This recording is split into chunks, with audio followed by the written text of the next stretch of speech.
নমস্কার বন্ধুরা, শ্রী সঞ্জীবন বলছি। আমরা আবারও এসেছি পূর্ণেন্দু ভট্টাচার্যের অপূর্ব সুন্দর এই ক্যাকটাস হাউসে। আমরা কথা দিয়েছিলাম ধাপে ধাপে ক্যাকটাসের মাটি তৈরি এবং অন্যান্য পরিচর্যা তুলে ধরব। আজকে পূর্ণেন্দু আমাদের সেই ব্যাপারে মাটি তৈরিটি হাতে কলমে করে দেখাবে, আর তার সাথে সাথে আমরা এই সুন্দর ক্যাকটাসগুলোকেও আরেকবার দেখে নেব। নমস্কার পূর্ণেন্দু। নমস্কার পূর্ণেন্দু, তুমি আজকে মাটি তৈরিটি দেখাবে। হ্যাঁ, সয়েল প্রিপারেশন দেখাবো। ক্যাকটাস করায় একটা অন্যতম গুরুত্বপূর্ণ বিষয় সয়েল তৈরি করা। কিছু বেসিক কনসেপ্ট ক্লিয়ার করব, তারপরে আমি কীরকম সয়েল বানাই সেটা আমি বোঝাবো। বিভিন্ন লোকের বিভিন্ন রকম মত হতে পারে, তো আমি যেভাবে করি সেইভাবে দেখবেন। এর সাথে সাথে যে বেসিক আইডিয়াটা আপনাদের ক্লিয়ার করব, আপনাদের ক্লাইমেট অনুযায়ী আপনারা সয়েলটাকে প্রয়োজন মতন একটু মডিফাই করে নিতে পারবেন। যেমন আমাদের রাজস্থানে থর মরুভূমির দিকে যদি আমরা যাই, ওখানকার ওয়েদারটা ড্রাই। সাউথ ইন্ডিয়ায় যদি যাই, ওখানে গরম কিন্তু ময়েস্ট। আবার নর্থ ইস্টার্ন স্টেটে যদি যাই, ওখানে প্রচণ্ড বৃষ্টিপাত। তো আমি বেসিক কনসেপ্ট যেটা ক্লিয়ার করবো, তাতে আপনারা বুঝতে পারবেন আপনাদের এরিয়াতে কীরকমভাবে সয়েলটাকে আপনারা মডিফাই করতে হবে। ঠিক আছে, চলুন বেসিক কনসেপ্টটা দেখে নিই। তাহলে আমি কিছু জিনিস প্রিপেয়ার করে রেখেছি এখানে। যেরকম আপনারা এখানে দেখতে পাচ্ছেন, আমি এখানে 4 পার্ট রেড স্যান্ড নিয়েছি। এটা হলো একদম বাড়ি তৈরি করার যে লাল বালি হয়, সেই লাল বালি, কিন্তু এটা ঢালাইয়ের কোয়ালিটি। এটা কিন্তু প্লাস্টার কোয়ালিটি নয়, খুব মোটা দানা বালি। এর সাথে আমি যেটা নিয়েছি সেটা হলো 2 to 4 mm গ্রেডের ওয়াশ করা সিন্ডার, একদম ফ্রেশ কোয়ালিটি, চালনি দিয়ে চেলে নিয়েছি। বালিটাকেও আগে কিন্তু চেলে নিতে হবে, চেলে পাথর সমস্ত বাদ দিয়ে দিতে হবে। এর সাথে আছে পারলাইট। পারলাইটটা একটু ভিজিয়ে নিতে হবে, কারণটা হলো বলে প্রচণ্ড ডাস্ট ওড়ে। ঠিক আছে, এর সাথে আমি ইউজ করেছি আমার নিজের বানানো সার। সারটা প্রচণ্ড টেম্পারের। আমি সার বানানোর প্রসেস আপনাদেরকে শীতকালে দেখিয়ে দেবো। রেশিওটা আরেকবার বুঝিয়ে দিই আপনাদেরকে বলে, 4 part sand, 1 part cinder, 1 part perlite and half part আপনাদের সার। আপনাদের কাছে এই সারটা এখন না থাকলে, অনেকে আমার কাছ থেকে পার্সোনালি জেনেছেন, ভিডিওতে এখনও বলা হয়নি। যারা জানেন না তারা আপাতত এই হাফ পার্ট খুব ভালো শুকনো করা গোবর সার ইউজ করবেন, তাহলেই যথেষ্ট। এই হলো বেসিক জিনিস। আমাদের বেসিক কনসেপ্টটা মনে রাখতে হবে, ক্যাকটাস পছন্দ করে যখন প্রচণ্ড গরম থাকে, তখন সয়েলে ময়েশ্চার পছন্দ করে, কিন্তু জল হোল্ড করা পছন্দ করে না। এই যে মিক্সচারটা আপনারা বানাচ্ছেন, এই মিক্সচারটায় জল আপনাদের কখনো হোল্ড হবে না। এবার ধরুন আপনি এমন কোনো জায়গাতে থাকেন যেখানে ওয়েদার প্রচণ্ড ড্রাই, তাহলে সেখানে কি হবে, আপনাকে এই যে সিন্ডার বা পারলাইট যেটা দেখালাম, এর মধ্যে যে কোনো একটা বাদ দিয়ে দিতে হবে। কারণ এটাতে সয়েলটা অত্যাধিক ঝুরঝুরে হবে, তো একদম জল হোল্ড করবে না, পুরো জলটাই বেরিয়ে যাবে, কিন্তু এনাফ ময়েশ্চার থাকবে। আবার যদি যারা এরকম জায়গায় থাকেন, যেমন নর্থ ইস্টার্ন স্টেট, প্রচণ্ড বৃষ্টি হয়, ময়েশ্চার প্রচণ্ড বেশি, তখন আপনি সিন্ডারের পার্টটা বাড়িয়ে দিলেন বা পারলাইটের পার্ট বাড়িয়ে দিলেন। এই রকমভাবে আপনারা একটু মডিফাই করে নেবেন আপনাদের ক্লাইমেট অনুযায়ী। ঠিক আছে, এটাকে জাস্ট মিশিয়ে নিলেই কমপ্লিট হয়ে যাবে কাজ। আমার এখানে যা গাছ দেখছেন সমস্ত সেম সয়েলেই বসানো রয়েছে। কিছু পার্থক্য করা যেতে পারে। গ্রাফটেড গাছ অলওয়েজ বেশি খাবার পছন্দ করে, তাই এখানে যে আমরা হাফ পার্ট ফার্টিলাইজার দেখিয়েছি, আপনারা যদি আলাদা আলাদাভাবে গাছের জন্য বানাতে চান, যে ওন রুটের গাছের জন্য একরকম সয়েল মিডিয়া, গ্রাফটেড গাছের জন্য একরকম সয়েল মিডিয়া, তাহলে গ্রাফটেড গাছের জন্য এটা হাফ পার্ট ফার্টিলাইজার না দিয়ে ফুল 1 পার্ট ফার্টিলাইজার দিতে পারেন। আরেকটা পার্থক্য এখানে করতে হবে, যে সমস্ত গাছ ট্যাপরুট গ্রো করে, লাইক লোপোফোরা, এই গাছের শিকড় গাজরের মতন মোটা হয় বা মূলোর মতন মোটা হয়, এই গাছের সয়েল বানানোর জন্য কখনো সিন্ডার ইউজ করা যাবে না। কারণ সিন্ডার এই গাছের শিকড় কেটে দেবে, গাছের শিকড় যে না ফুলতে থাকবে, শিকড় কেটে দেবে। তার জন্য তখন আপনাকে সিন্ডারের জায়গায় পুরোটাই পারলাইট ইউজ করতে হবে। এই বেসিক পার্থক্যগুলো আপনারা নিজেরা করে নেবেন। মানে নরম মোলায়েম রুটের ক্ষেত্রে সিন্ডার দেওয়া যাবে না, সিন্ডার ধারালো হয়। সিন্ডারে অনেক শিকড় কাটা পড়ে। সিন্ডারে যদি ট্যাপ রুট হয় তাহলে শিকড় কাটা পড়বে। অ্যাস্ট্রোভাইটামের ক্ষেত্রে কোনো কাটা পড়ে না শিকড়, কোনো অসুবিধা হয় না সিন্ডারে। ঠিক আছে, ট্যাপ রুট ব্যাপারটা একটু আরেকবার বুঝিয়ে বলো। ট্যাপ রুট ব্যাপারটা চলুন আমি আপনাদেরকে হাতে কলমে দেখিয়ে দিচ্ছি ট্যাপ রুটের বিষয়টা। এখানে আমার কাছে কিছু একদম সিড গ্রোন লেভেলের অ্যারিওকার্পাস আছে, যেগুলো পুরোপুরি ট্যাপ রুটের উপরে বড় হচ্ছে। ট্যাপ রুটের কনসেপ্ট হলো গাছ শিকড়ে তার খাদ্য সঞ্চয় করে থাকে, ঠিক আছে? আপনারা এখানে গাছের সাইজ দেখতে পাচ্ছেন এবং তার শিকড়ের সাইজ দেখতে পাচ্ছেন। দেখছেন কতটা মোটা শিকড়টা। এই গাছের উপরের অংশ যতটা বাড়ে তার থেকে বেশি শিকড়ের অংশ বাড়ে। এবং যখন এটাকে ট্যাপরুট বলে, যখন গাছের এরকম ট্যাপরুট হয়, শিকড় যখন বাড়তে থাকে, তখন যদি সিন্ডার থাকে এর গায়ে, সিন্ডার এই শিকড়টাকে ফুটো করতে থাকবে, যার জন্য এখান থেকে পছন্দ করে গাছটা ড্যামেজ হবে। এই রকম গাছের ক্ষেত্রে আপনারা সিন্ডার ইউজ করবেন না। এটা হলো ট্যাপরুট। এবার অনেকের এখানে আমি সয়েল বানানোর ভিডিওর বাইরে একটা ছোট্ট কথা বলে দিই। অনেকের একটা বড় মানে কনফিউশন আছে, সিড গ্রোন অন রুটেড গাছ যেটা ট্যাপরুট হয় সেটা ভালো, নাকি পেরিস্কিওপসিস থেকে ডিগ্রাফট করা গাছ ভালো। পেরিস্কিওপসিস থেকে ডিগ্রাফট করা গাছ আমি আপনাদেরকে একটা দেখিয়ে দিচ্ছি। এই গাছটা হলো পেরিস্কিওপসিস থেকে ডিগ্রাফট করা গাছ। এটাই কোনো নির্দিষ্ট একটি মোটা শিকড় আপনারা দেখতে পাচ্ছেন না, অসংখ্য ছোট ছোট শিকড় তৈরি হয়েছে, যে শিকড়গুলো পরবর্তীকালে ট্যাপ হয়ে যাবে। পার্থক্য কোথায় দুটো গাছের মধ্যে? কেন একটা ট্যাপ রুটের গাছের দাম একটা ডিগ্রাফটেড গাছের দামের থেকে প্রায় 4 থেকে 5 গুণ বেশি হয়? এই গাছটার বয়স খুব বেশি হলে 1 বছর হবে।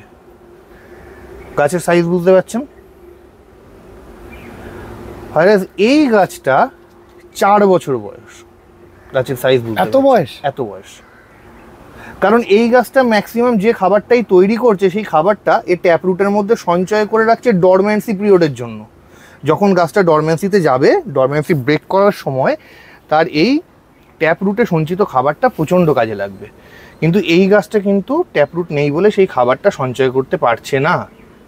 ডরমেন্সি ব্রেকের জন্য বা ডরমেন্সি ব্রেকের জন্য সেই খাবারটা সঞ্চয় করতে পারছে না। পার্থক্য কি দুটো গাছের মধ্যে? যদি ওয়াইল্ডে আপনি দেখেন, ওয়াইল্ডে ট্যাপ রুটওয়ালা গাছ সত্যিই খুব দরকারি, কারণ সে নির্ভর করে আছে বৃষ্টির উপরে, সে নির্ভর করে আছে সূর্য কখন তার উপর যথেষ্ট পরিমাণ আলো দেবে, রোদ দেবে, টেম্পারেচার দেবে, যাতে সে আবার নতুন করে গ্রো করা শুরু করে। কিন্তু আমরা তো একটা কন্ট্রোলড ওয়েদারে করছি কাজটা। আমরা চাইলেই গাছকে জল দিতে পারি, চাইলেই আবার গাছকে ড্রাই করে দিতে পারি, চাইলেই টেম্পারেচার বাড়াতে পারি, চাইলেই কমাতে পারি। তাহলে যখন আমরা শেড কাল্টিভেশন করছি তখন আমাদের ট্যাপরুটের কী দরকার? গাছ তো এখানে কিছুর উপর নির্ভর করে নেই, প্রকৃতির উপর নির্ভর করে নেই, আমরা তাকে প্রকৃতি তৈরি করে দিচ্ছি।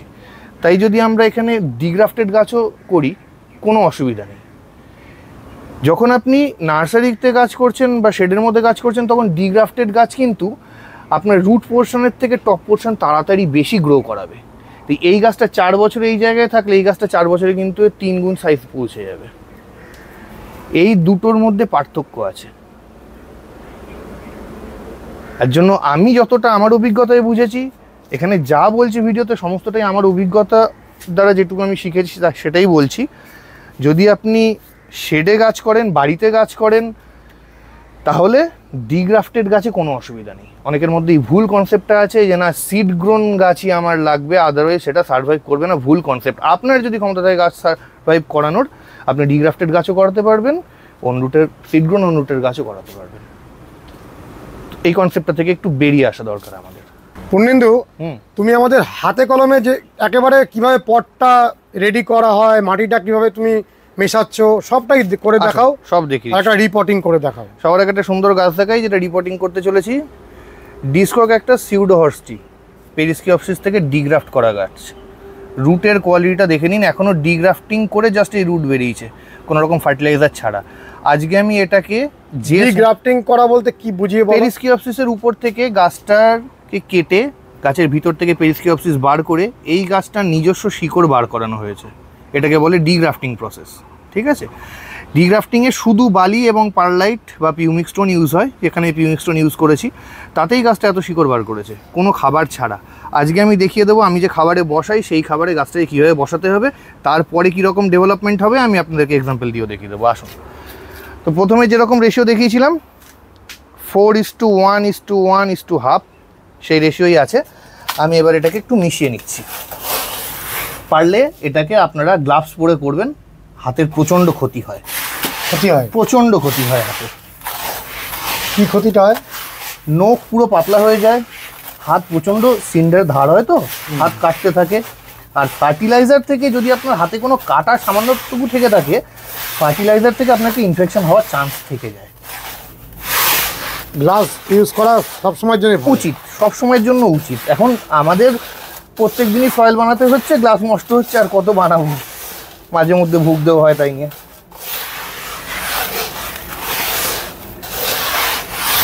Soil ready, soil ready. এইবার আপনারা একটা জিনিস খুব ভালো করে এখন ভিডিওর মাধ্যমে বুঝতে পারবেন, যখন নিজে হাতে কলমে করবেন তখন আরও বেশি অভিজ্ঞতা হবে। সব থেকে ইম্পর্টেন্ট হলো এই সয়েল টেক্সচারটা বোঝা। টেক্সচারটা দেখুন, বালির দানা, পারলাইট, সিন্ডার কি সুন্দরভাবে মিশে রয়েছে। এই টেক্সচারটা আপনাদেরকে চোখে দেখে মনে রাখতে হবে, কারণ এই সয়েলটাই তো আবার রিসাইকেল হবে। যখন রিসাইকেল হবে পারলাইট গুঁড়ো হয়ে যাবে, সিন্ডার গুঁড়ো হয়ে যাবে, তখন আপনাদের চোখে দেখে রাখা এই টেক্সচারের সাথে মিলিয়ে ওই সয়েলের সাথে পুনরায় সিন্ডার, পারলাইট অ্যাড করতে হবে। এটা কিন্তু আমি আপনাকে বলে শেখাতে পারবো না, এটা আপনাকে নিজের অভিজ্ঞতা থেকে শিখতে হবে। এবার যে গাছটা দেখালাম সেই গাছটাকে পটিং করে দেখাই। ঠিক আছে, সুন্দর একটা গাছ। এবার কথাটা হলো, আমরা প্লাস্টিকের পট ইউজ করি কারণ সিমেট্রিসিটি, জায়গা নষ্ট কম হয়, ভাঙে কম, কিন্তু এটা আমিও স্বীকার করব মাটির টবের থেকে ভালো কিন্তু কিছু হয় না। ঠিক আছে, তো টবটার তলায় আপনারা দেখতে পাচ্ছেন কিছু হোল আছে, এই হোলগুলোকে আমাকে এবার আটকাতে হবে। এই যে বালিচালা পাথর, বালিচালা পাথরই আমি সামান্য পরিমাণে এর মধ্যে দিয়ে জাস্ট তলার হোলগুলোকে আটকে নিলাম যেন বালিটা না বেরোয়। এবার আসুন দেখিয়ে দিই।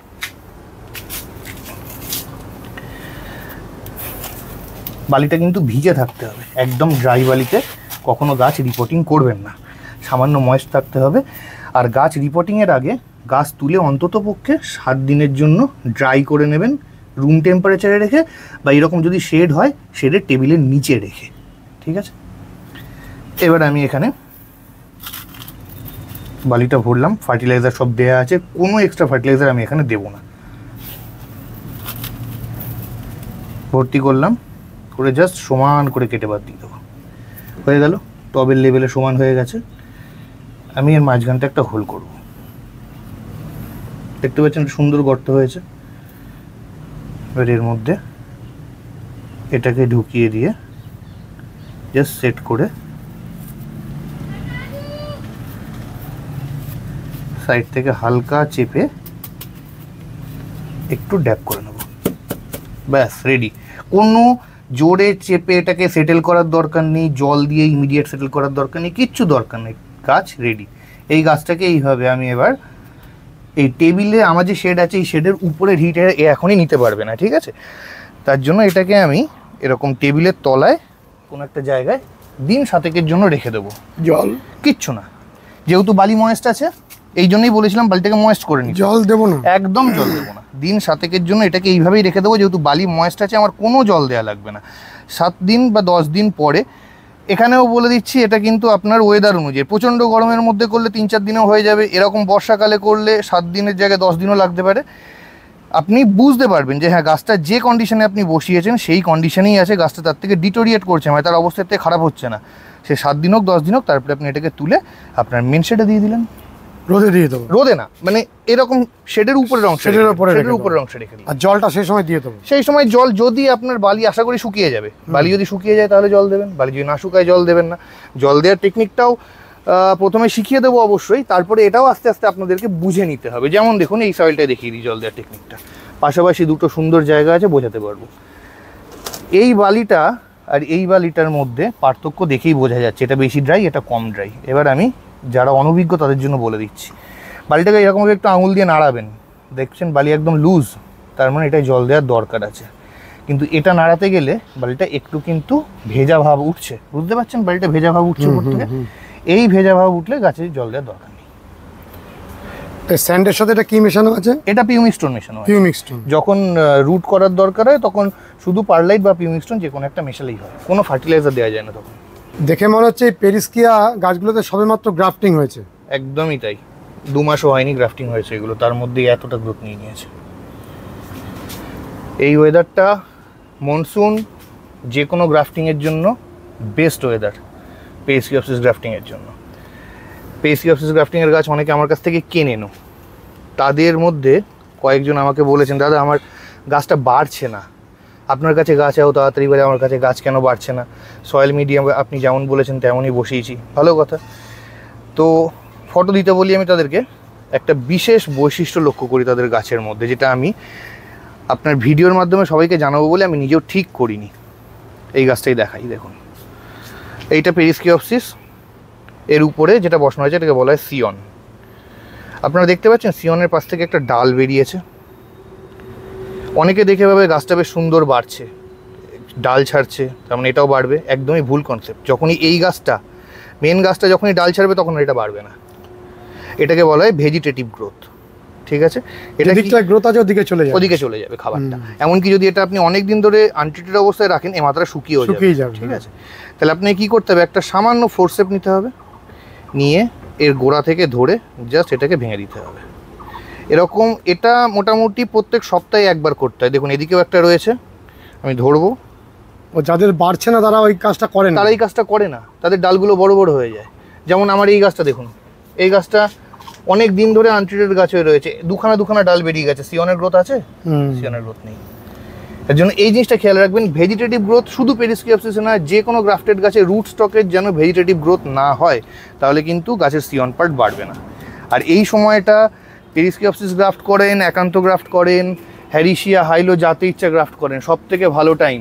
ওয়েদারে ময়েশ্চার আছে, গ্রাফটিংয়ের ক্ষেত্রে যেটা প্রয়োজনীয় যে সিয়নের জয়েন্টের জায়গাটা যেন তাড়াতাড়ি শুকিয়ে না যায়, এই ওয়েদার সেটা অটোমেটিক্যালি মেনটেন করে। কোনো হিউমিডিটি চেম্বার লাগবে না, কিচ্ছু লাগবে না, অটোমেটিক্যালি সব কন্ট্রোল হয়ে যাবে। পেরিস্কিওপসিস গ্রাফটিং নিয়ে আমি আপনাদেরকে বিশদে একটা অন্য ভিডিওতে বলে দেবো, অনেক বড় টপিক, ওটা অনেক বড় বিষয়। পূর্ণেন্দু, তোমার ক্যাকটাস হাউসে আসলাম আর সমস্ত ক্যাকটাসগুলোকে আরেকবার দেখবো না, সেটা তো হয় না। অবশ্যই। আর পুরো সেটআপটা অনেকটা চেঞ্জ হয়ে গেছে। হ্যাঁ, অনেক গাছের মধ্যে বিক্রি হয়েছে, অনেক গাছ রিপোর্টিং হয়েছে, সেটআপ কিছুটা চেঞ্জ হয়েছে এর মধ্যে। আসুন দেখিয়ে দিচ্ছি। তুমি এক এক করে প্রত্যেকটা ভ্যারাইটিকে চেনাও। এইগুলো হলো, শুরু করছি এখান থেকে, ইউফোরবিয়া আবদেল করি বাল্ব এফ, ওন রুটের গাছ, খুব সুন্দর একটা গাছ। ইউফোরবিয়া ভ্যারাইটির মধ্যে স্লো গ্রোয়িং এবং আউটডোরেও গ্রো হয়। আউটডোরেও করা যায়, আউটডোরেও করা যায়। যারা কালেক্টর তারা এটাকে কালেক্ট করতে পারেন, আউটডোর গ্রোন হিসেবে ভালো গাছ হয়। এছাড়া অ্যারিওকার্পাস দেখতে পাচ্ছেন, ডিস্কো হর্সটি, ম্যামিলারিয়া লুথাই, এগুলো সব গ্রাফটিংয়ে রেডি হচ্ছে।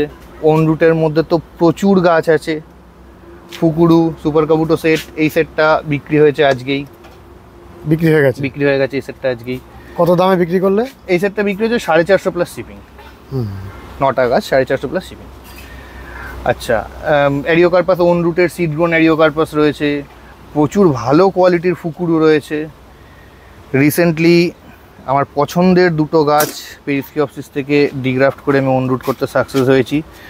টার্বিনিকার্পাস ক্লিনকিয়ারিনুস ব্ল্যাক স্পাইন, খুব সুন্দর গাছ। এবং সবথেকে অবাক হবেন, এই গাছ দুটোর বয়স খুব বেশি হলে 1.5 বছর হবে। এটা ডিগ্রাফটেড গাছ, খানিকক্ষণ পরে আমি আপনাদেরকে দেখাচ্ছি। এরই সাথে একই সময়ে জার্মিনেশন, ওন রুটের চারাগুলো কতটা ছোট আছে। তার আগে আমি এই দিকগুলো দেখিনি। যে গাছটা আজকে আমি আপনাদেরকে পটিং করে দেখালাম, পটিং প্রসেস কি হবে, সেই গাছেরই একটা স্যাম্পল দেখাচ্ছি, প্রায় 2 মাস আগে পটিং করা। দেখুন গাছটা কি সুন্দর গ্রোথ নিয়েছে, অসাধারণ গ্রোথ নিয়েছে গাছটা। এবং এর রুটও সেই রকম ঝাঁকড়া রুট। এখানে ক্যাপ্রিকর্ন আছে, মাল্টি হেডেড নুডাম আছে, ডবল হেডেড ভ্যালডিজিয়ানুস আছে, খুব সুন্দর একটা গাছ। এটাও সোল্ড আউট হয়ে গেছে। কি নামের? এটা হলো টার্বিনিকার্পাস ভ্যালডিজিয়ানুস অ্যালবিফ্লোরা এক্স রুব্রিফ্লোরা। মানে অ্যালবিফ্লোরা বলতে সাদা রঙের ফুল, রুব্রিফ্লোরা বলতে পিঙ্ক কালারের ফুল। এই গাছটা অ্যালবিফ্লোরা এবং রুব্রিফ্লোরার ক্রসিং করে বানানো। ঠিক আছে। আর এই যে এই দুটো গাছ, এটার নাম দিয়েছি আমি টার্বিনিকার্পাস তিলোত্তমা। ঠিক আছে, তুমি নাম দিয়েছো? আমি নাম দিয়েছি কারণ এটা টার্বিনিকার্পাস ভ্যালডিজিয়ানুস এবং টার্বিনিকার্পাস ভার্ডোস্কির ক্রসিং করে করা। তুমিই করেছো? আমিই করেছি ক্রসিংটা। এই আর একটা সুন্দর প্যাটার্নের গাছ, একই গাছের মধ্যে ট্রাইকস্টাটাম এবং কোয়াড্রিকস্টাটাম। এটাও একটা রেয়ার কোয়ালিটির গাছ হয়ে গেছে। এই গাছগুলো সব ডিগ্রাফটিং করে অনরুট হতে দেওয়া হয়েছে, এগুলো ম্যাক্সিমাম হয়েও গেছে সাকসেসফুল। সবগুলো পেরিস্কিওপসিস থেকে ডিগ্রাফটিং করা। এখানে শুধু বালি আর পিউমিক্স, শুধু বালি আর পিউমিক স্টোন, আর কিচ্ছু নেই। এবং বালিটা কিন্তু ধোয়া পরিষ্কার করা, কারণ একটা গাছকে কেটে যখন আপনি বসাচ্ছেন সেখান থেকে ফাঙ্গাল ইনফেকশনের চান্স খুব বেশি থাকে, তাই বালিগুলোকে পরিষ্কার করে ধোয়ার কোনো কিছু ইউজ করা নেই। পিউমিক স্টোনটা কতটা দিতে হবে বালির সাথে, পার্সেন্টেজটা কত? ওটা সেম রেশিওতে মেশাতে পারলে বা হাফ রেশিওতে মেশাতে পারলে 2:1 মেশালেও কোনো অসুবিধা নেই। এখানে যারা রিসেলার তাদের জন্য স্পেশাল কিছু পট রয়েছে, খুবই কম দামে পাওয়া যায় এগুলো। কত দাম? এগুলো দেখুন, এর মধ্যে ভ্যারিগেটেড অ্যাস্টেরিয়াসও পাবেন, super Kabuto, black Kabuto, star shape variegated nudum, সব রকম মেলানো মেশানো পাবেন, কিক্কো পাবেন, মাইরোস্টিগমা পাবেন, সব রকম মেলানো মেশানো। এটা এই সেটটার দাম 9,000 টাকা। 165টা গাছ পাবেন এখানে আপনারা। এবার অনেকে আমাকে বলে, দাদা তোমার প্রায় 50 টাকা করে গাছের দাম পড়ে যাচ্ছে, 50 টাকায় অন্যরা এত বড় বড় গাছ দিচ্ছে। আমি তাদেরকে একটা জিনিস বলতে চাই যে স্যার, এখানে আইডি ডিফারেন্স আছে। আমি যদি নর্মাল নুডাম দিই আপনাকে, আমি তাহলে 30 টাকাতেও দিয়ে দিতে পারবো, কিন্তু এখানে সুপার কাবুটো দিচ্ছি, ভ্যারিগেটেড দিচ্ছি, এগুলোর দাম তো একটু আলাদা। তারপরে এখানে আপনারা দেখতে পারবেন ডিস্কো হর্সটি ওন রুটে বড় হচ্ছে প্রচুর, মানে সূক্ষাতি সূক্ষ্ম চারা। এই চারার বয়সও কিন্তু 1 বছর। 1 বছর? 1 বছর এইটুকু চারা 1 বছর? এইটুকু চারা 1 বছরে। এর থেকেও বড় কথা, যে গাছ দুটো আমি আপনাকে দেখালাম, টার্বিনিকার্পাস ক্লিনিকেরিয়ানুস ব্ল্যাক স্পাইন, ডিগ্রাফটিং করা গাছ, এই গাছ দুটোর বয়স 1.5 বছর। সেম গাছ দেখবেন একদম বীজের থেকে গ্রাফটিং না করে বড় করা, এই দেখুন, এগুলোর বয়সও প্রায় 1.5 বছর। কে বলবে এই গাছ আর এই গাছ এক বয়সী? কে বলবে? কত পার্থক্য! প্রচণ্ড পার্থক্য হয়, অসাধারণ লাগে গাছগুলো অন রুটে। এখানে আমরা যা দেখছি সব অ্যাস্ট্রোফাইটাম। সব অ্যাস্ট্রোফাইটাম। এর মধ্যে কিছু রাউসচি আছে, এই যে সালকুড়িবুটা রাউসচি অন রুটে। এখানে কত অ্যাস্ট্রোফাইটামের চারা আছে? আমার গত বছরের জার্মিনেশন ছিল 19,000। 19,000? এই বছরের জার্মিনেশন 19,250 হয়েছে। আশা করছি 20,000 ক্রস করে যেতে পারবো এই বছরে। প্রত্যেকটা চারার হিসাব তুমি রাখো? একদম। আমি আপনাকে আমার জার্মিনেশনের জায়গা দেখালে আপনি নিজেই হিসাব করে নিতে পারবেন, সব হিসাব করা। সুপার কাবুটো, ভি মার্ক, সমস্ত কিছু, black, 5 ribs Fukuryu, 5 ribs Kabuto, 5 ribs Fukuryu Kabuto. আচ্ছা, এখানে কেবিটি মানে কাবুটো, সবগুলোই কাবুটো আছে এই পটে, সব কাবুটো আছে। ও একদম মেশানো নেই? কোনো মেশানো নেই। তুমি এইভাবেই করো? এইভাবেই করি আমি। প্রপারলি প্রতিটা মানে ভ্যারাইটি মেইনটেইন হচ্ছে? একদম একদম একদম। এটার মধ্যে এটা কি? এইটা এটার মধ্যে এই দুটোর পেরিস্কিওপসিস রুটে প্রবলেম হয়ে গেছিল, এটারও হয়েছিল, তাই আমি আলাদা করে তুলে ট্রিট করেছি এদেরকে, যাতে বাঁচানো যায়। এই দুটো গাছ কি গাছ? ম্যামিলারিয়া কম্প্রেসা অ্যালবিফ্লোরা, ঠিক আছে। এর ফুলটা সাদা রঙের হয়, ম্যাক্সিমাম ম্যামিলারিয়া কম্প্রেসার পিঙ্ক কালারের ফুল হয়।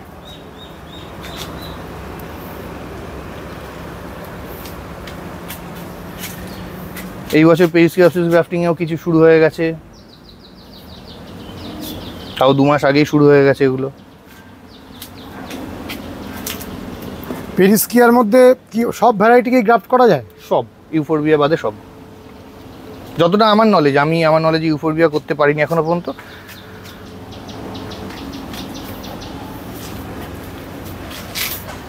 এবারে আমরা একটু তোমার বড় গাছগুলো দেখি। এগুলো তো সব মাদার গাছ? এগুলো সব মাদার গাছ। এগুলো তো বিক্রি করো না? একদমই না। এগুলো একটু দেখাও আমাদের। দেখুন, এখানে কইও রয়েছে, রিবস কইও, শুধুমাত্র রিবসের উপরে কালার রয়েছে। আমরা এবারে তোমার মাদার গাছগুলো একটু দেখে নিই আবারও। এগুলো বিক্রি করো না? এগুলো বিক্রি করি না আমি, এগুলো থেকেই বীজ তৈরি করি, হাইব্রিড করি এখান থেকে। আগের ভিডিওতে এই গাছটা খুব সিং খাওয়া অবস্থায় দেখানো হয়েছিল, এখন দেখুন আস্তে আস্তে এটা রিকভার করেছে। অনেক জলের অভাবে হয়েছিল বলেছিলাম, রিকভার করে গেছে এটা। এখানে সুপার কাবুটো রয়েছে, কিক্কো রয়েছে, অঞ্জুকা ভি ফুকুরু রয়েছে, ভ্যারিগেটেড নুডাম রয়েছে, স্টার শেপ ভি মার্ক রয়েছে ওইদিকে। তুমি আমাদের একদম স্পেসিফিক গাছগুলোকে চিনিয়ে বলো। স্পেসিফিক গাছগুলো দেখুন, এইটা একটা ক্যাপ্রিকর্ন, অ্যাস্টেরিয়াসের মতনই দেখতে, কিন্তু উপরে কাঁটা আছে। এটা একটা ক্যাপ্রিকর্ন, আবার এটাও ক্যাপ্রিকর্ন। দুটো ক্যাপ্রিকর্ন স্পাইনের কোয়ালিটি অনুযায়ী কিন্তু নাম আলাদা, অতটা ডিটেলসের নাম আমিও মনে রাখতে পারি না, দুটোই ক্যাপ্রিকর্ন, ঠিক আছে। এটা হলো মাইরোস্টিগমা নুডাম, যার মধ্যে হলুদের ছাপ রয়েছে, যার জন্য এটাকে ভ্যারিয়েগেটেড মাইরোস্টিগমা নুডাম বলা হবে, ঠিক আছে। এটা হলো সুপার কাবুটো, অনেকে এটাকে সুপার কাবুটো লিজার্ড আই বলে। তার কারণটা হলো এর যে ওরিওলগুলো আছে, ওরিওলের গোড়াতে একটু চোখের মতন শেপে আপনি কটন দেখতে পাবেন, যার জন্য এটাকে অনেকে লিজার্ড আইও বলে। আচ্ছা, এই একটা কাবুটো ভি মার্ক, আপনাদেরকে এই গাছটা স্পেশালি দেখাচ্ছি কারণ কাবুটো ভি মার্কের একটা খুব বাজে স্বভাব আছে, সেগুলো গাছটা খুব ফেটে যায়, দেখতে পাচ্ছেন? হ্যাঁ, চারিদিক থেকে গাছটা যখন এক্সেসিভ গ্রোথ নেয় তখন গাছটা ফেটে যায়। এটাও ফেটে গেছে? এটাও ফেটে গেছে। ঠিক হবে এটা?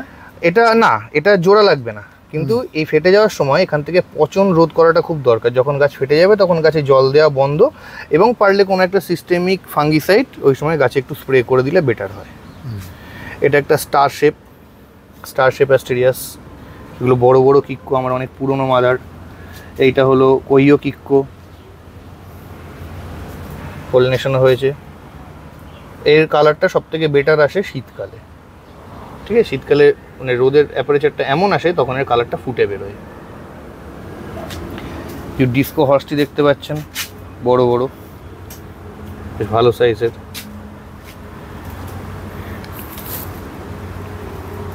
লুটেনবার্জিয়া আছে, বেশ বড় বড় ফ্লাওয়ারিং বার্ড আসছে এইটাতেও বার্ড আসছে।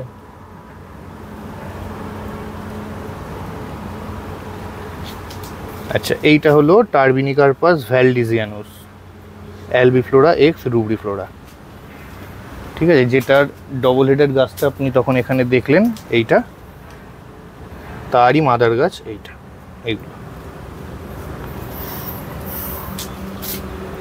এই এত সুন্দর ক্যাকটাসগুলো দেখে যদি দর্শক বন্ধুরা কিছু কিনতে চান বা তোমার সাথে বিভিন্ন কথা বলতে চান, কোন নাম্বারে কথা বলবেন? আমার সাথে কথা বলতে গেলে 7003169861 এই নাম্বারে আমাকে কল করতে পারেন।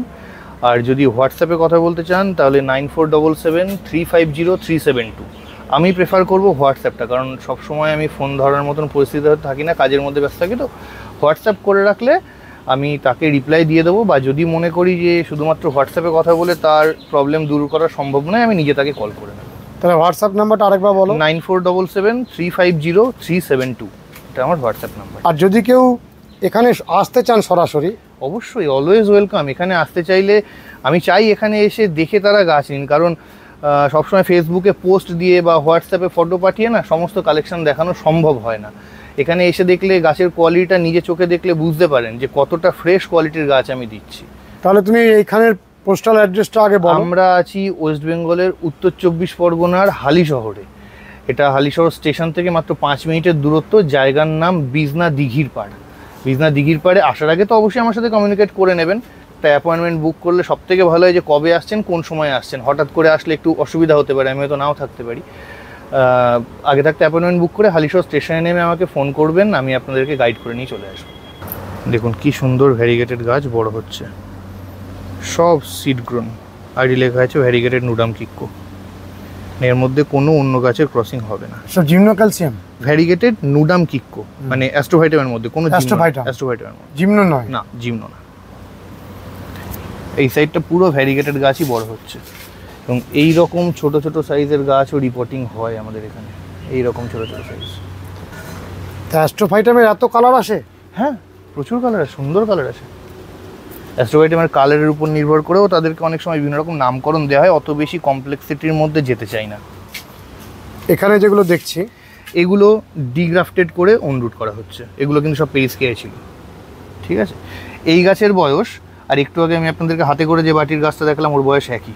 এটা পেরিস্কেয়া ছিল বলে এত বড় হয়েছে, ওগুলো অনরুটে বলে ছোট। এই কারণেই পেরিস্কিয়ার উপরে এত জোর দেওয়া হয়, এত জোর দেয় সবাই, দ্রুত বাড়িয়ে নেয়। হ্যাঁ, দ্রুত বাড়িয়ে নেয়। যা আমার যখন ফুল দরকার হয় পেরিস্কিয়ায়, দ্রুত ফুলও পেয়ে যাই আমি। ট্রিটমেন্টের উপর নির্ভর করছে কীরকম ট্রিটমেন্ট করছি পেরিস্কিয়াটাকে। তবে মানুষের মধ্যে যতক্ষণ না এই কনসেপ্টটা ক্লিয়ার হচ্ছে যে ডিগ্রাফটেড গাছ মানেই খারাপ না। গাছের রুট দেখে নেবেন, গাছের রুট ভালো তো সব ভালো। গাছের রুট যদি খারাপ হয় তাহলে সে অনরুটের গাছ হোক কি পেরিস্কিয়াপসিস ডিগ্রাফটেড গাছ হোক, সেটা খারাপই খারাপ। আচ্ছা, তুমি বলো যে তুমি একটা গাছ আজকে রিপোর্টিং করে দেখালে, হ্যাঁ, তো সেই রিপোর্টিং গাছটাকে ঠিক সারা বছরে আমরা কি কি খাবার দাবার দেবো? কেমিক্যাল খাবার তো দেবেন না, এর মধ্যে যে খাবার দেয়া আছে এই খাবার মোটামুটি 1 বছর এর জন্য যথেষ্ট। মানে 1 বছর সয়েল মিডিয়াতে খাবার হিসাবে যথেষ্ট। আপনি লিকুইড হিসাবে আপনি সিউইড দিতে পারেন, যে কোনো কোম্পানি, আমি কোনো কোম্পানির নাম নেব না এখানে, যে কোনো কোম্পানির লিকুইড সিউইড দিন, কোনো অসুবিধা নেই।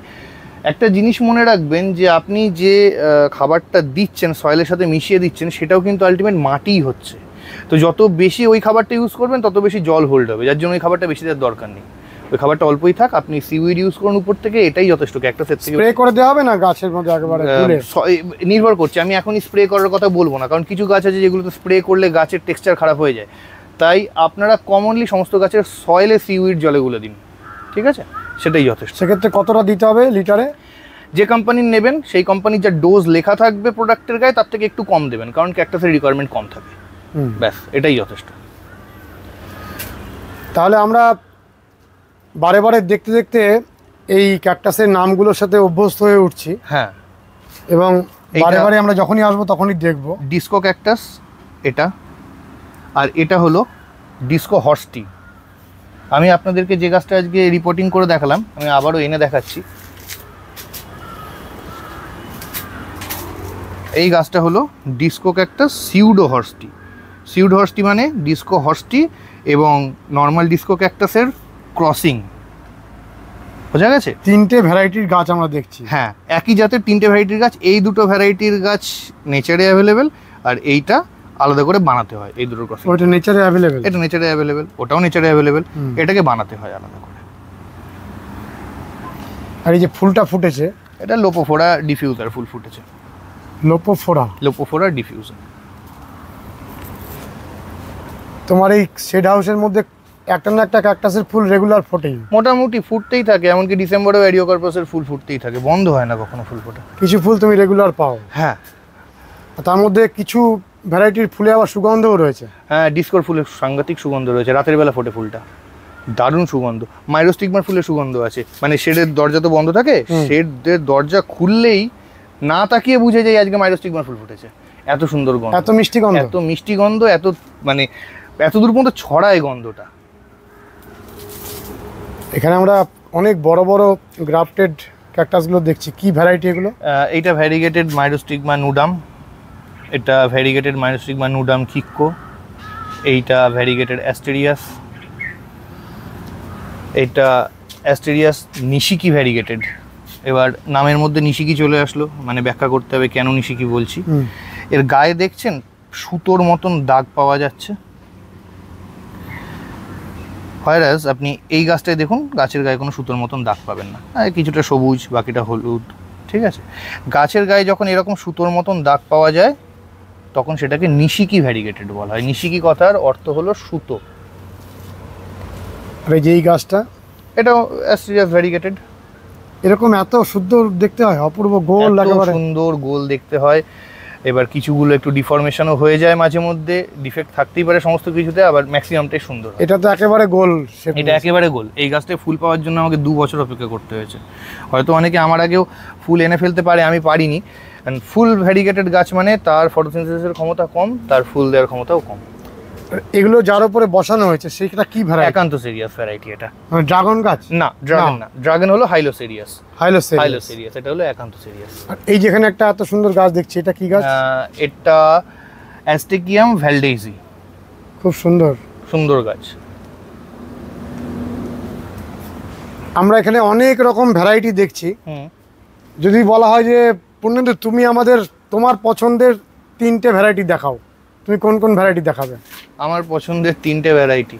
উবেলমেনিয়া পেকটিনিফেরা, আপনাদেরকে এই পাশ থেকে এসে দেখতে হবে। উবেলমেনিয়া পেকটিনিফেরা এই আমার পছন্দের একটা ভ্যারাইটি। এর শিরার বিন্যাস, কাঁটার বিন্যাস অপূর্ব সুন্দর থাকে। এটা নামটা আরেকবার বলো। উবেলমেনিয়া পেকটিনিফেরা। এটা একটা গেল। এটা একটা গাছ। ম্যামিলারিয়া লুথাই, অনরুট করার প্রবল চেষ্টা চলছে। অনরুটে এই গাছটা পাওয়া খুব ডিফিকাল্ট, ঠিক আছে? ম্যামিলারিয়া লুথাই এটা দ্বিতীয় পছন্দ। এটা দ্বিতীয় পছন্দ। আরেকটা পছন্দ হলো ম্যামিলারিয়া বোকাসানা ফ্রেড।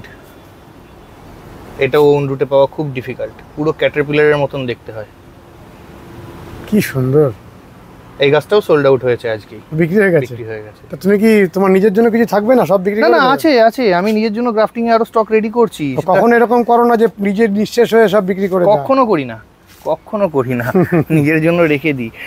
এছাড়া দেখুন, গাছ কোনোটাই খারাপ না, সব গাছই ভালো লাগে, হ্যাঁ, সব হ্যাঁ। গাছকেই ভালোবাসি। হ্যাঁ, কিন্তু এই তিনটে গাছকে আমি বললাম এই কারণে যে সব থেকে পছন্দের এই তিনটে গাছই, মানে উইলবেনিয়া পেকনিফেরা তো ওন রুটে পাওয়া যায়, কিন্তু লৌথাই আর বোকাসোনা ফ্রেডটা ওন রুটে পাওয়া সত্যিই ডিফিকাল্ট। ঠিক আছে, যার মধ্যে আমি বোকাসোনা ফ্রেডটা করতে মানে খুবই সিদ্ধহস্ত হয়ে গেছি বলতে পারবো। সালকোরিবিউটিয়া রাউসচিও গাছটা আমার খুব পছন্দের ছিল, এখনও আছে, যেটা ওন রুটে পাওয়া খুব ডিফিকাল্ট ছিল, কিন্তু আমার কাছে এত হয়ে গেছে ওন রুটে। আর এই গাছটার সম্পর্কে বলো। এসিএম অ্যাস্ট্রোফাইটা ক্যাপুট মেডিওসা। এটা মেডিউসা একটা সম্ভবত গ্রিসের একটা দৈত্যের নাম ছিল, যার মাথার চুলগুলো সাপের মতন ছিল, তার নাম অনুসারে এই গাছটার নাম করা হয়েছে মেডিউসা। গাছটার পাতা কেটে গ্রাফটিং করা যায়। আমি এই গাছটা প্রপাগেট করি না, এই গাছটার ফুল ফুটলে এর পলিনটা আমার কাজে লাগে। এর পলিন অনেক গাছ অ্যাকসেপ্ট করে, ও পলেনটা নিয়ে এর পলিন নিয়ে অনেক গাছ অ্যাকসেপ্ট করে এবং নতুন নতুন ভ্যারাইটি বেরোয় তখন। ঠিক আছে, সেগুলো হয়তো সারভাইভ করে না, কিছু হয়তো সারভাইভ করে। আমি সেগুলো দেখুন, একটা জিন যখন নতুন আসছে না, সেটাকে 1 বছর বা 2 বছর রেখেই সেই জিনটা সাকসেসফুল বলা যায় না, 5-6 বছর সেটাকে নিয়ে কাটাতে হয়, তবে বোঝা যায়। তো আমি এখন সেগুলো বলবো না, এখন সেগুলো দেখাবো না, কিন্তু গাছটা খুব ভালো গাছ। যারা গ্রোয়ার তাদের জন্য এই গাছটার পলিন যদি সঠিকভাবে ইউজ করতে পারে, কিছু না কিছু মজা পাবে তারা জিনিস বানানোয়। আমরা আর ভিডিও দীর্ঘায়িত করব না পূর্ণেন্দু, অবশ্যই। আমরা পরবর্তী পর্যায়ে তোমার কাছ থেকে আরো ক্যাকটাসের বিভিন্ন বিষয়ের উপরে আলোকপাত করব। তা আজকে তুমি দর্শক বন্ধুদের শেষের মুহূর্তে কিছু যদি বলার থাকে বলো। আপনারা আসুন, অলওয়েজ সবাইকে এখানে আমন্ত্রণ জানাচ্ছি আসার জন্য। আপনাদের পছন্দের ক্যাকটাস কালেক্ট করুন আমার এখান থেকে, গ্রো করুন। যে কোনো প্রবলেমের জন্য আমার সাথে কন্ট্যাক্ট করতে কোনো রকম দ্বিধাবোধ করবেন না। আমি আপনাদের প্রবলেম সলভ করে আপনাদের ক্যাকটাস বাগানকে আরও সুন্দর করে সাজিয়ে তোলার জন্য আমার দ্বারা যতটা সম্ভব আমি করব। আগের ভিডিওতে কিছু দর্শক বন্ধু তোমার এই যে ক্যাকটাসের শেড হাউসটা রয়েছে এই ডিটেলসে আমাদের বলার জন্য অনুরোধ করেছেন। তা পরবর্তীকালে তুমি একদিন সেটা বলো। হ্যাঁ, নেক্সট এপিসোড হয়ে যাক।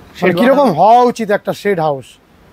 একটা শেড হাউসের কয়েকটা জিনিস পরিষ্কার থাকতে হয়, যে আপনার যে টেবিলটা হচ্ছে, যে টেবিলে আপনি গাছ রাখছেন, এই টেবিল থেকে আপনার শেডের সিলিং যেন মিনিমাম 4 ফুট হাইট হয়, তার থেকে কম যেন না হয়, তাহলে বার্ন হবে গাছ। শেডের মধ্যে এয়ার সার্কুলেশন সিস্টেম যেন প্রচণ্ড ভালো থাকে, কখনো যেন সাফোকেশন না হয়ে যায়। ঠিক আছে, আর চেষ্টা করবেন ভ্যারিগেটেড গাছ সবসময় শেডের উত্তর দিকে রাখার, কারণ আমরা উত্তর গোলার্ধে বসবাস করছি, সূর্য সারা বছর আমাদের উপরে একটু হলেও দক্ষিণ থেকে আলোকপাত করে। যদি আমরা ভ্যারিগেটেড গাছগুলো দক্ষিণ দিকে রাখি, তখন যদি আমরা সেটাকে শেড নেট টেনে রাখি, তাহলে অন্যান্য গাছগুলোতেও ছায়া পড়বে, যাতে সেই গাছগুলোর গ্রোথ ব্যাহত হবে। তার জন্য উত্তর দিকে রাখলে উত্তর দিক থেকে একটুখানি শেড নেট টেনে দিলেই তির্যকভাবে আলোটা আর পড়বে না, কিন্তু অন্য গাছগুলো ফ্রেশ জায়গায় থাকবে, ফ্রেশ আলোতে থাকবে। এইটুকু জিনিস মেনটেন করে বানান। বন্ধুরা, পূর্ণেন্দুর এই অসাধারণ ক্যাকটাসের উপরে নলেজ আমরা যতবার ভিডিও করেছি, বিশেষ করে যখনই পূর্ণেন্দুর কাছে এসেছি ওর নলেজে মুগ্ধ হয়ে গেছি, এবং আপনারাও পরবর্তী পর্যায়ে অনেক কিছু জানতে পারবেন। আজকের ভিডিওটি কেমন লেগেছে জানাবেন, লাইক করবেন, শেয়ার করবেন, সাবস্ক্রাইব করবেন। ভালো থাকবেন বন্ধুরা, সুস্থ থাকবেন, ভগবান আপনাদের মঙ্গল করুন। নমস্কার।